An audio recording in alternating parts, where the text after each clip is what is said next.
This channel does not promote any violent, harmful, or illegal activities. All content provided by this channel is meant for an educational purpose only. Top quality और consistent performance के लिए सिर्फ silver pumps नाम याद रखना।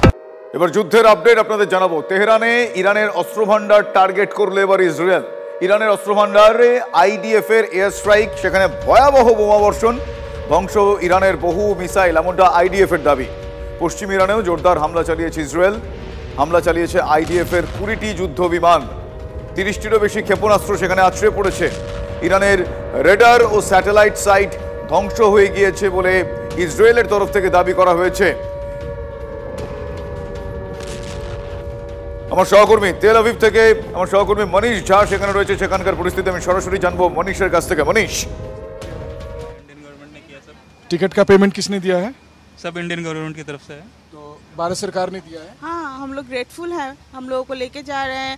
हम लोगों को कुछ भी हम लोगों को जेरूसलम से इधर तक लाना वो बस उन लोगों ने भेजा है, सब कुछ उन लोग ही कर रहे हैं। तो आप देखिए, भारत सरकार ने अपने नागरिकों की निकासी के लिए एक स्पेशल ऑपरेशन चलाया है, जिसके तहत इजराइल में रहने वाले लोगों को अलग अलग जगह से पहले तेल अवीव लाया गया, यहाँ से बस के जरिए जॉर्डन भेजा जाएगा और फिर जॉर्डन से स्पेशल फ्लाइट भारत सरकार ऑर्गेनाइज़ की है ताकि इन लोगों को स्वदेश पहुंचाया जा सके।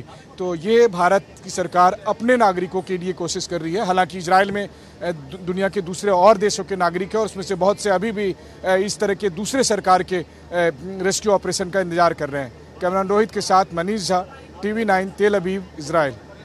মনীষ, আমার সহকর্মী মনীষ ঝা সেখান থেকে সরাসরি সেই ছবি দেখালেন। শুধু তাই নয়, মনীষ আমাদের এই মুহূর্তে যেই প্রতিবেদনটি আমাদের সামনে তুলে ধরলেন তাতে দেখা যাচ্ছে যে তেল আভিভ থেকে সরাসরি সে ছিল আমাদের সঙ্গে। এখনো পর্যন্ত সেখানে আটকে থাকা ভারতীয়দের দেশে ফেরানোর যে ব্যবস্থা ভারত সরকারের তরফ থেকে করা হচ্ছে, সেটা কতটা সুষ্ঠুভাবে করা হচ্ছে তার একটা নিদর্শন, তার একটা চিত্র এই প্রতিবেদন থেকে আমরা পেলাম। এই মুহূর্তে আমার সহকর্মী তেল আভিভ থেকে সরাসরি সেই প্রতিবেদন আপনাদের জন্য তুলে ধরলেন। এখনো পর্যন্ত আইডিএফ এর তরফ থেকে যেটা জানানো হচ্ছে, আরও একবার আপনাদের জানাই যে 20টিরও বেশি হামলা, 30টিরও বেশি ক্ষেপণাস্ত্র দিয়ে হামলা চালানো হয়েছে।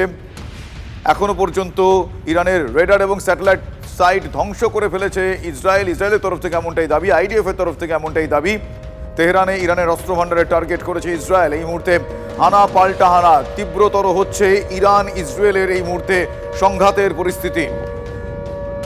পরপর আপডেট আপনাদের জানাবো, ব্যাক টু ব্যাক আপডেট। ইরানের ইয়াজ শহরেও ড্রোন এবং রকেট হামলা ইসরায়েলের। আরও একটা আপডেট, এই মুহূর্তে যুদ্ধের আরও একটা বড় ব্রেকিং। আপনাদের জানাবো, ইরানের ইয়াজ শহরেও ড্রোন এবং রকেট হামলা ইসরায়েলের। আইডিএফ এর ড্রোন এবং রকেট ধ্বংস করলো ইরানের এয়ার ডিফেন্স সিস্টেম। এবার পাল্টা ইরান। ইস্পাহানেও আইডিএফ এর ড্রোন ধ্বংস করলো ইরান। আইডিএফ এর ড্রোন রকেট ধ্বংস করলো ইরান। ইস্পাহানেও আইডিএফ এর ড্রোন ধ্বংস করেছে ইরান। একদিকে ইসরায়েলের হানা, অন্যদিকে ইরানের হানা। এখনো পর্যন্ত আইডিএফ এর তরফ থেকে কি বলা হয়েছে আপনাদের জানালাম, পাশাপাশি ইরানের তরফ থেকে জানা হয়েছে আইডিএফ এর ড্রোন রকেট ধ্বংস করে দিয়েছে ইরানের দাবি এমনটাই। ব্যাক টু ব্যাক আপনাদের যুদ্ধের পরিস্থিতির ছবি জানাচ্ছি, সেই খবর আপনাদের জানাচ্ছি। আইডিএফ এর ড্রোন রকেট ধ্বংসের করার কথা, সেই দাবি ইরানের তরফ থেকে। ইয়াজ ইসফাহানে অ্যাক্টিভ ইরানের ADS। আমার সহকর্মী সুজয় এই মুহূর্তে আমার সঙ্গে রয়েছেন। সুজয়ের সঙ্গে কথা বলবো। তবে তার আগে এখনো পর্যন্ত যে আপডেট, অন্যদিকে বিশ্ব অর্থনীতিতে বড়সড় একটা আঘাত। ইরানের হরমুজ প্রণালী বন্ধ করার যে সিদ্ধান্ত তেহরানের, সেটাও এই মুহূর্তে কিন্তু ভাবাচ্ছে গোটা বিশ্বকে। তার কারণ হরমুজ প্রণালী বন্ধ হয়ে গেলে প্রায় 30% তেলের ওপর কোপ পড়বে। তার কারণ চিন্তার ভাঁজ পড়েছে গোটা দেশের বিভিন্ন প্রান্তে। এই মুহূর্তে আমার সহকর্মী সুজয়ের কাছে আমি যাব। কিছুক্ষণ আগে সুজয়, আমরা একটার পর একটা সেই বিগ ব্রেকিং দেখাচ্ছিলাম যুদ্ধের পরিস্থিতি। এই মুহূর্তে একদিকে ইরান, অন্যদিকে ইসরায়েল একে অপরের দিকে হানা, এবং তারা দাবি করছে তারা কে কতটা অন্যের ডেরায় গিয়ে ধ্বংস করতে পেরেছে।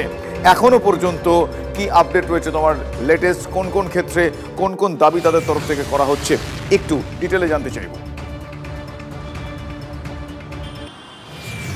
গতকাল রাতভর ইসরায়েলের তরফ থেকে ইরানের আকাশে কার্যত ইসরায়েলের যুদ্ধ বিমান কার্যত তছনছ করে দিয়েছে ইরানকে, এবং এখনও পর্যন্ত ইসরায়েল থেকে যেটা জানানো হচ্ছে, ইসরায়েল সেনার তরফ থেকে যেটা জানা যাচ্ছে যে প্রায় 20টি যুদ্ধ বিমান, 30টির বেশি ক্ষেপণাস্ত্র, 30টির বেশি মিসাইল তারা অ্যাটাক করেছে, এবং যাতে ইতিমধ্যে এয়ার ডিফেন্স সিস্টেম ইরানের এবং তাদের যে অস্ত্রের ভান্ডার রয়েছে সেই অস্ত্র ভান্ডার এবং এয়ার ডিফেন্স সিস্টেমকে টার্গেট করা হয়েছে, এবং সেইগুলিকে সম্পূর্ণ ধ্বংস করা গিয়েছে বলে ইসরায়েলের তরফ থেকে দাবি করা হচ্ছে। অর্থাৎ পরপর দুটো দিন বা দুটো রাত বলা চলে ইরানের পক্ষে যথেষ্ট কিন্তু কষ্টকর গিয়েছে। তার কারণ প্রথম রাতে দেখা গেল যে আমেরিকা অর্থাৎ মার্কিন সেনা সেখানে তাদের যে পরমাণু অস্ত্র যেখানে রাখা ছিল সেখানে অ্যাটাক করলো। এবার ইসরায়েল ইরানকে টার্গেট করে তাদের যে অস্ত্র ভান্ডার রয়েছে এবং তাদের যেখানে ক্ষেপণাস্ত্র, তার পাশাপাশি তাদের এয়ার ডিফেন্স সিস্টেম সেগুলিকে ধ্বংস করে দিয়েছে। অর্থাৎ লাগাতার এই যে পরিস্থিতি আজকে 10তম দিন ইতিমধ্যেই পার করে গিয়েছে, এক যুদ্ধ পরিস্থিতি থামার কোনো সম্ভাবনা নেই এবং ক্রমশ আরও জটিল থেকে জটিলতর হচ্ছে। এবার আশঙ্কা করা হচ্ছে যে ইরানও পাল্টা আবার ইসরায়েলের উপর কিন্তু একেবারে সেই পরিস্থিতি বারবার একটার পর এক পরিস্থিতি বদলাচ্ছে। তুমি আমাদের সঙ্গে থাকো, আরও বেশ কিছু আপডেট পরপর আসছে, আমি ব্যাক টু ব্যাক সেই আপডেট দর্শকদের সামনে তুলে ধরবো। এই মুহূর্তে আরও একটা বড় আপডেট, ইসরায়েলের দিকে ঝাঁকে ঝাঁকে উড়ে এলো ইরানের ক্ষেপণাস্ত্র। ইসরায়েলের একাধিক শহর লক্ষ্য করে হামলা চালিয়েছে ইরান। অ্যাক্টিভ করা হয়েছে ইসরায়েলের এয়ার ডিফেন্স সিস্টেম, ঘন ঘন বাজানো হচ্ছে siren.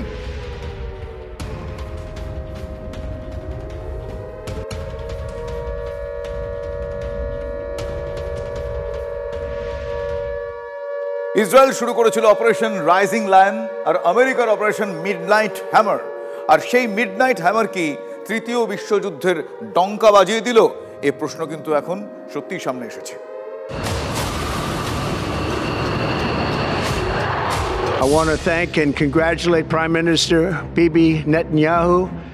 We worked as a team like perhaps no team has ever worked before. And we've gone a long way to erasing this horrible threat to Israel.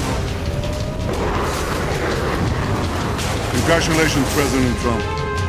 Your bold decision to target Iran's nuclear facilities with the awesome and righteous might of the United States will change history. Israel বনাম Iran যুদ্ধে entry আমেরিকার, আর মার্কিন operation midnight হ্যামারে হামলা ইরানের 3টি nuclear সাইটে। তবে ইরানের দাবি মার্কিন হামলায় ফোর্দো প্ল্যান্টের কোনো ক্ষতি হয়নি। মার্কিন মিডিয়া রিপোর্টে দাবি হামলার আগেই অবশ্য ইরান ওই পরমাণু কেন্দ্র থেকে মজুদ ইউরেনিয়াম সরিয়ে ফেলেছে। স্যাটেলাইট সংস্থা ম্যাক্সার এক বিশেষজ্ঞকে উদ্ধৃত করেছে মার্কিন media the Washington post. Report বলছে হামলার 2 দিন আগেই তৎপরতা ছিল ফোর্দোর পরমাণু কেন্দ্রে। পরমাণু কেন্দ্রটির যে জায়গায় সামরিক ঘাঁটি রয়েছে সেই রাস্তায় সার দিয়ে দাঁড়িয়েছিল মালবাহী ট্রাক। তাহলে কি মার্কিন হামলার আগেই সরিয়ে নেওয়া হয়েছে ইউরেনিয়াম? হামলা চালিয়ে অপরাধ করেছে আমেরিকা, পাল্টা গলা তুলছে Iran. For a false accusation that Iran is seeking nuclear weapons, United States showed that they have no respect to United Nations Charter. They have no respect to international law. তাহলে কি এবার আমেরিকাতেও হামলা করতে পারে Iran? সতর্ক আমেরিকাও।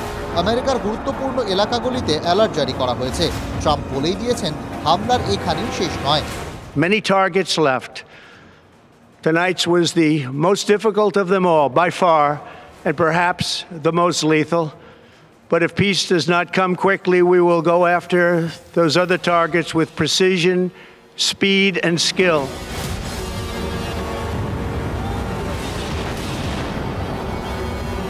ওদিকে ইরানে হামলা চালিয়ে নিজের ঘরেই প্রশ্নের মুখে পড়েছেন ডোনাল্ড ট্রাম্প। মার্কিন সংবিধান অনুযায়ী যুদ্ধ ঘোষণা করার একমাত্র ক্ষমতা রয়েছে আমেরিকান কংগ্রেসের হাতে।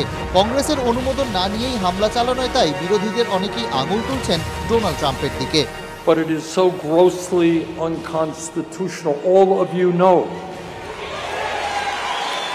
that the only entity that can take this country to war is the U.S. Congress. The president does not have the right. আমেরিকাতেই প্রশ্নের মুখে ট্রাম্প। ইতিমধ্যেই ইরানের পাশে দাঁড়িয়েছে চীন ও রাশিয়া। এই আবহে মার্কিন হামলা কি তৃতীয় বিশ্বযুদ্ধের ডঙ্কাই বাজিয়ে দিল? কথাটা তো আগেই বলে দিয়েছে রাশিয়া। В его борьбе за его законные интересы, в том числе за борьбе за его интересы по мирному атому. И мы всегда занимали эту позицию. Принципиальная наша позиция в данном случае и в этом конфликте не поменялось. তাহলে কি এবার তৃতীয় বিশ্বযুদ্ধ?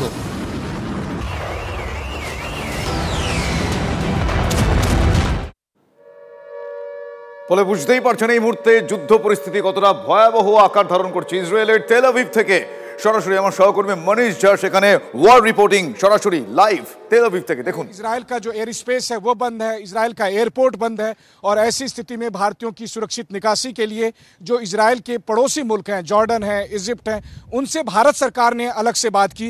भारत सरकार ने बात करके इनके लिए स्पेशल परमिशन ली और फिर इजराइल के सरकार के साथ कोऑर्डिनेट करके इन सभी को यहाँ से बसों के जरिए जॉर्डन और इजिप्ट तक पहुँचाया जाएगा। उनके बॉर्डर को क्रॉस करा के फिर वहाँ जो एयरपोर्ट है वहाँ पर भारत सरकार की स्पेशल प्लेन इनका इंतजार कर रही है और फिर इन सब लोगों को लेकर वो स्वदेश पहुंचेगी। तो इस तरीके से भारत सरकार इस युद्ध के बीच में, ईरान और इजराइल के इस भयानक जंग के बीच में अपना ऑपरेशन चला रही है। तो मुझे लगता है कि यही तो है, इसीलिए हम और आप सब गर्व से कह सकते हैं कि हम भारतीय हैं। संकट के समय, युद्ध के समय, इस तरह के क्राइसिस में जिस तरीके से भारत सरकार मदद के लिए हाथ रहती है, जिस तरह आपके माथे के ऊपर में तिरंगा लहरा रहा होता है, ये आपको दरअसल एक इत्मीनान का भाव देता है, आश्वस्त का भाव देता है कि कुछ भी हो जाए लेकिन भारत आपके साथ है। जब तक देश आपके साथ है, जब तक देश की तमाम जो संस्थाएं हैं वो आपके लिए काम कर रही है, तो आप निश्चिंत हो सकते हैं, चाहे दुनिया के किसी भी कोने में हो, चाहे आप युद्ध में फंसे हो, लेकिन आपको पता है कि भारत सरकार आपको यहाँ से रेस्क्यू करा लेगी। और वो हुआ भी है। न केवल इजराइल से, ईरान से भी बड़े पैमाने पर भारतीयों की निकासी की जा रही है और न केवल भारतीय बल्कि पास में श्रीलंका, भूटान, बांग्लादेश के भी कई नागरिकों को भारत सरकार ने अपने राहत अभियान के तहत कंसीडर किया और उनको भी वो निकाल कर लेके और इस तरीके से यहाँ रेस्क्यू ऑपरेशन भी चल रहा है। तो एक तरफ TV9 की टीम मिसाइल से हो रहे हमले दिखा रही है, दूसरी तरफ भारतीय लोगों की रेस्क्यू ऑपरेशन को भी हम दिखाने की कोशिश कर रहे हैं। और इन सबसे बढ़कर जो बात है कि इस गंभीर हालत में भी आपको यहाँ एक बात का भरोसा होता है कि हम भारतीय हैं और भारत हमारे साथ है, तो मुश्किल के वक्त में कुछ न कुछ इंतजाम हो ही जाएगा। Ravi, thank you Manish. मनीष झा আমার সহকর্মী এই মুহূর্তে তেল আভিভ থেকে সরাসরি ছিলেন এবং সেখানে মনীষ আমার সহকর্মী স্পষ্ট করে দুটো বিষয় আপনাদের সামনে তুলে ধরলেন। এক, সেখানে যুদ্ধকালীন পরিস্থিতি, যুদ্ধ পরিস্থিতির ছবি, সেখানে কি ভয়াবহ পরিস্থিতি সেইটা কিছুক্ষণ আগে মনীষ দেখাচ্ছিলেন। শুধু তাই নয়, সাইরেন বাজছে, কিভাবে মানুষ সেখানে আতঙ্কে দিন কাটাচ্ছেন। পাশাপাশি আতঙ্ক আরও একটা রয়েছে, যে সমস্ত ভারতীয় যারা সেখানে আটকে রয়েছেন তাদেরকে দেশে ফিরিয়ে আনার জন্য ভারত সরকারের যে তোড়জোড়, ভারত সরকারের যে পদক্ষেপ, ভারত সরকারের যেভাবে এগিয়ে আসা, সেই সহযোগিতার কথাও আরও একবার জানালেন আমার সহকর্মী। সেই ছবিও দেখালেন কিছুক্ষণ আগে বাসে। আপনারা দেখছিলেন যে সেই ভারতীয়দের আটকে থাকা এবং সেখান থেকে তাদের কীভাবে ফিরিয়ে আনার প্রয়াস ভারত সরকার করছে, সেই যাবতীয় বিষয় ইসরায়েলের তেল আভিভ থেকে সরাসরি তুলে ধরলেন আমার সহকর্মী মনীষ ঝা।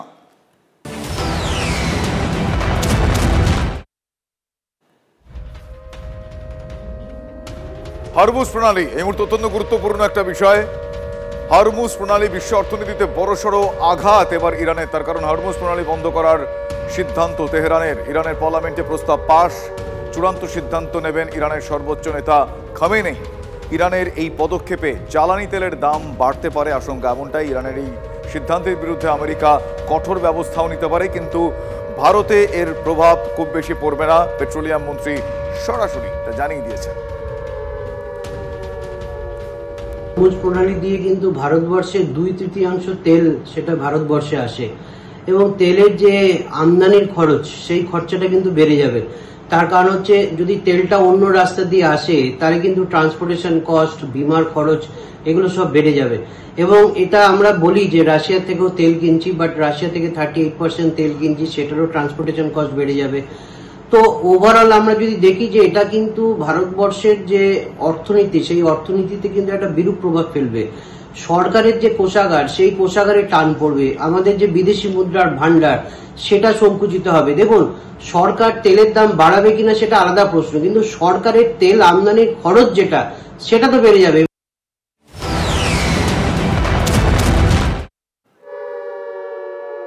হরমুজ প্রণালী বন্ধের সিদ্ধান্ত ইরানকে আবারও সতর্ক করল আমেরিকা। আমেরিকার বিদেশ সচিব মার্কো রুবিও তিনি জানিয়েছেন যে এই কাজ করলে ইরান আরও বড় একটা ভুল করবে। একই সঙ্গে তিনি দাবি করছেন যে হরমুজ প্রণালী বন্ধ করার সিদ্ধান্ত ইরানের জন্য কোট আনকোট অর্থনৈতিক আত্মহত্যার সমান। আন্তর্জাতিক বাণিজ্যের জন্য গুরুত্বপূর্ণ জলপথ হরমুজ প্রণালী বন্ধ হওয়া আটকাতে চীন ইরানের সঙ্গে কথা বলুক, ঠিক এইভাবেই বেইজিংকে খোঁচা দিয়ে আমেরিকা এমনটাই বলল। কিন্তু ভারতের কি পরিস্থিতি হবে? ইরান হরমুজ প্রণালী বন্ধ করে দিলেও প্রভাব পড়বে না ভারতে, এমন আশ্বাস দিয়েছেন পেট্রোলিয়াম মন্ত্রী হরদীপ সিং পুরী। সোশ্যাল মিডিয়া পোস্টে পেট্রোলিয়াম মন্ত্রী তিনি লিখেছেন যে প্রধানমন্ত্রীর নেতৃত্বে গত কয়েক বছরে ভারতে তেল সরবরাহের নতুন দিক উন্মোচিত হয়েছে। হরমুজ প্রণালী হয়ে এখন আমাদের দেশে তেল সরবরাহ হয় না। দেশের তেল বিপণন সংস্থাগুলি অন্যান্য রুটে তেল আমদানি করছে। নাগরিকদের জ্বালানি সরবরাহ অক্ষুণ্ণ রাখতে প্রয়োজনীয় সব পদক্ষেপ করা হবে বলে আশ্বাস দিয়েছেন পেট্রোলিয়াম মন্ত্রী। The escalation of tensions in the Middle East was not entirely unexpected. The Honorable Prime Minister has been consistently and periodically reviewing the situation, including the possibility of the closure of the Straits of Hormuz. And we are also confident that we can increase the supply of crude through other routes should the situation so warrant. We are in touch with all possible actors in this, the supply routes, etc. And I believe that there is no cause for any alarm on this score. এবার আরো একটা গুরুত্বপূর্ণ বিষয় আপনাদের বলি। Israel এই প্রথমবার যুদ্ধে বারাক এয়ার ডিফেন্স সিস্টেম ব্যবহার করেছে। হ্যাঁ, এই বারাক এয়ার ডিফেন্স সিস্টেম, এই বারাক কিন্তু ভারতের তৈরি। বারাক তৈরি করেছে ডিআরডিও, সহযোগী সংস্থা ইসরায়েল এরোস্পেস ইন্ডাস্ট্রিজ।